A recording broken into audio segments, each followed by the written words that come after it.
Yellow Jackets trying to bounce back from an injury-riddled 2015 season that saw them finish 3-9. One guy that could help, Washington County alum and now sophomore defensive back A.J. Gray. Johnson had some extremely high praise for the former two-time FFN All-CSRA Player of the Year. A.J. Gray probably had as good a spring as anybody on our football team. He was surviving last year on pure athleticism out there because he wasn't sure what he was doing as a true freshman playing safety, but I think he's got the opportunity to be one of the all-time great players at Georgia Tech. Out to run the offense with Carter, the tailback. Surratt, the lefty, ready to wing it down the middle. It is intercepted. A.J. Gray blazing in front of the pass to rip it off. Brandon Harris, the new quarterback for Carolina, and his first throw is intercepted. A.J. Gray steps in front one more time for Georgia Tech. A.J. Gray has had a beautiful day for Georgia Tech, his second pick.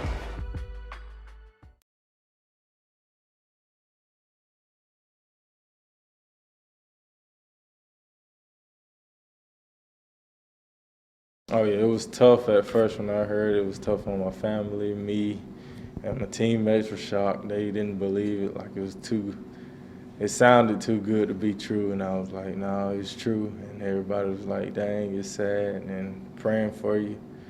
And it was like, anything I need, just hit them up. So.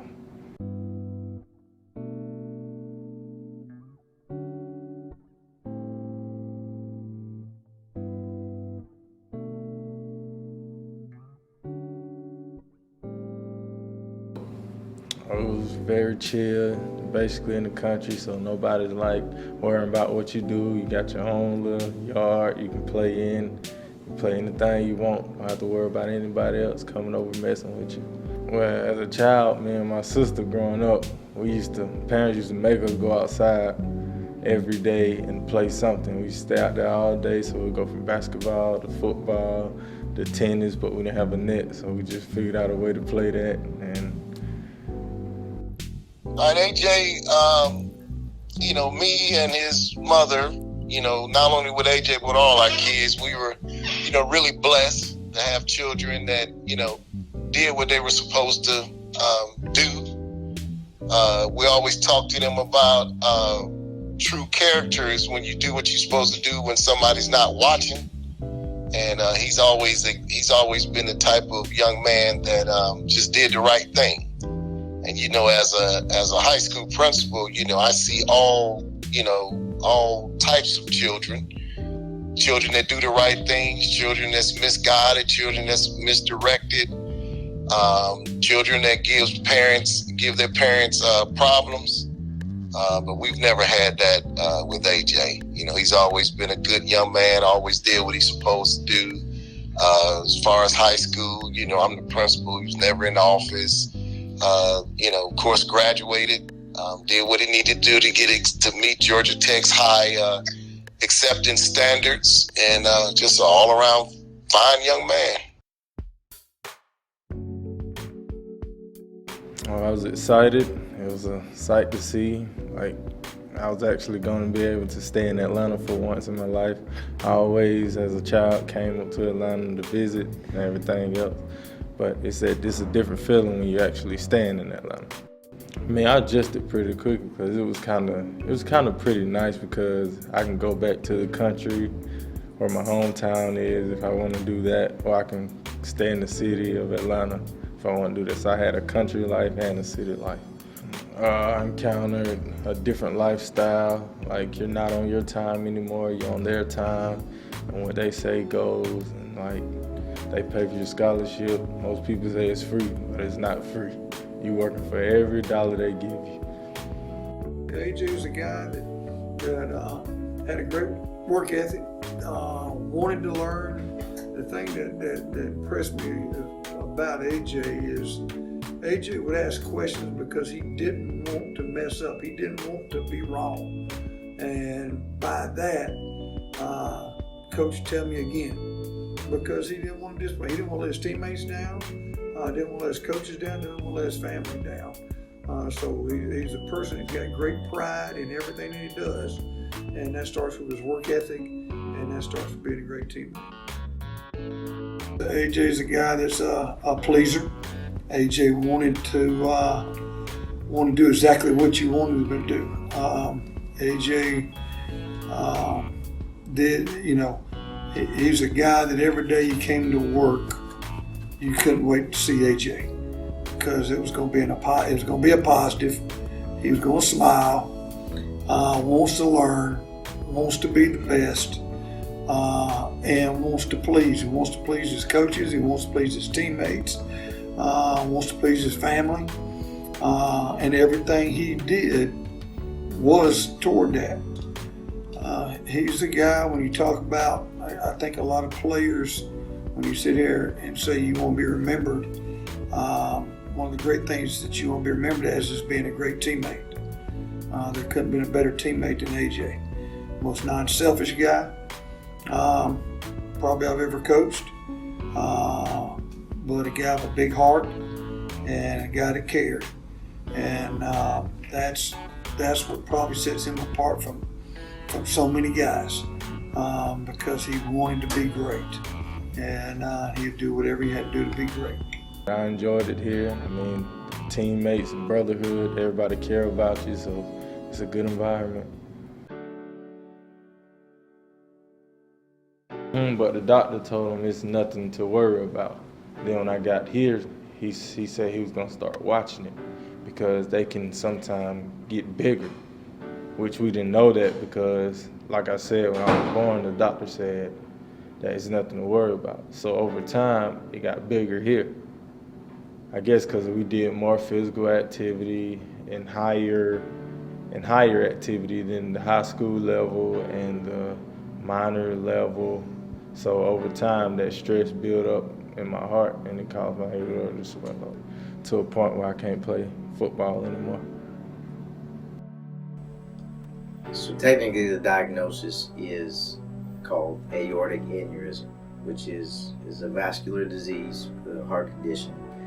He has a congenital defect in one of his valves in his heart, in his aortic artery. So most people have a tricuspid valve that looks like this, which means it has 3 leaflets that allow blood flow in and out of the heart. So heart pumps, blood ejects, leaflet closes or opens. Once the blood flows out, it closes back to prevent backflow, or what we like to call regurgitation.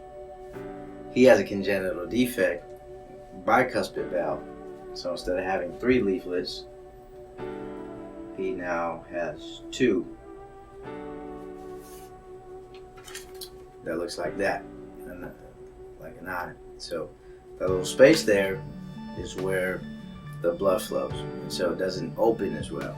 So 3 leaflets allow smoother outflow of blood.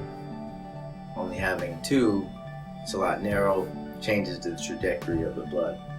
So over time, as the heart beats,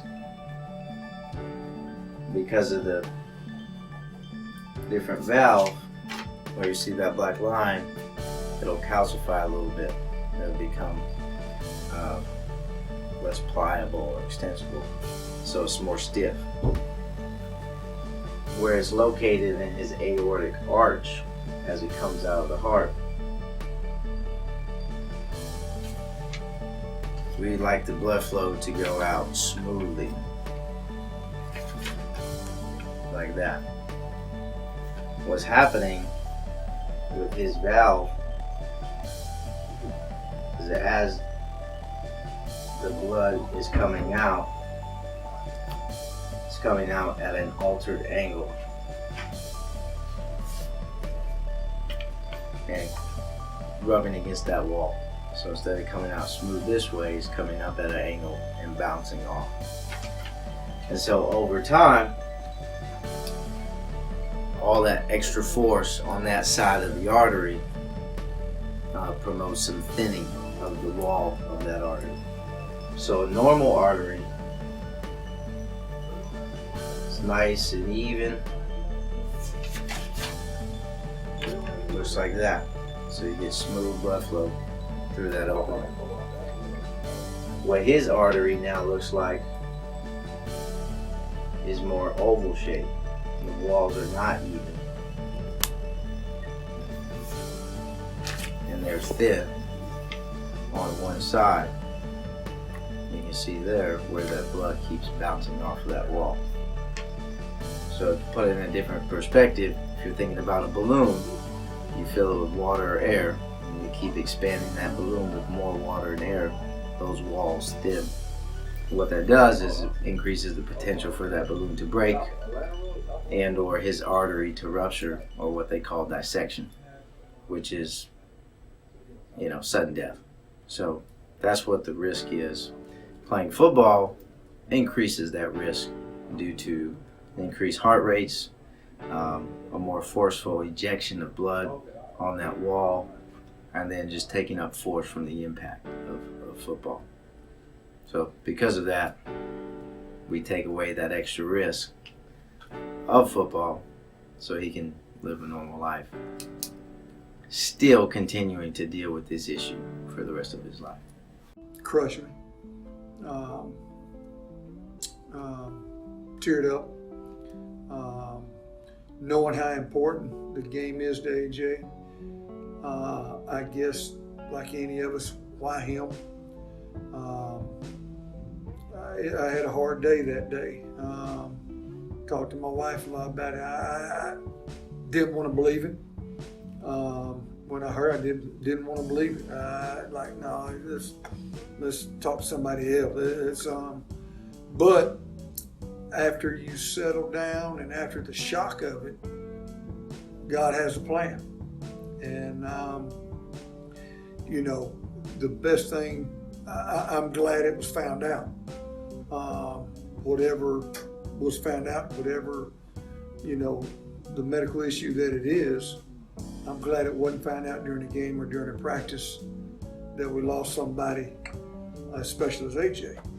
So after I realized all that, you take the selfishness out of the coaching part of it and say, thank you that this was found out, that something didn't happen that we'd all be crushed by.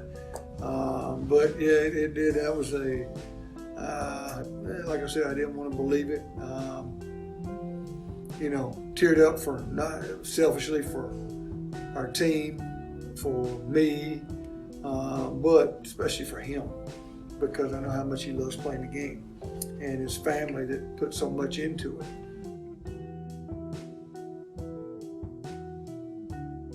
No, that's by far the biggest change in my life. For you to wake up one morning having to go to the doctor and you hear he's taking what you depending on to take you to make money off of away from you. So you have to have a backup plan. They always say have a backup plan, and I see why, because it's very important to have one. I'm either get a job with my degree with IT or either be a coach somewhere. Only time will tell. God has a plan, and that he's been blessed to play his years, finish that degree, stay involved, teach others from your example, and you've got to find the positives in it. You can't feel sorry for yourself. Can't as crushed as I was, and as crushed as he was, there is a plan out there. Hard to see, but there is a plan out there, and I'm here for you. And that's the conversation we had. I gave him a day or two before I called him, because I was on the road, and I gave him a day or two to let it settle down. And but we had a great conversation. Told him I loved him, and I'll always be there for him.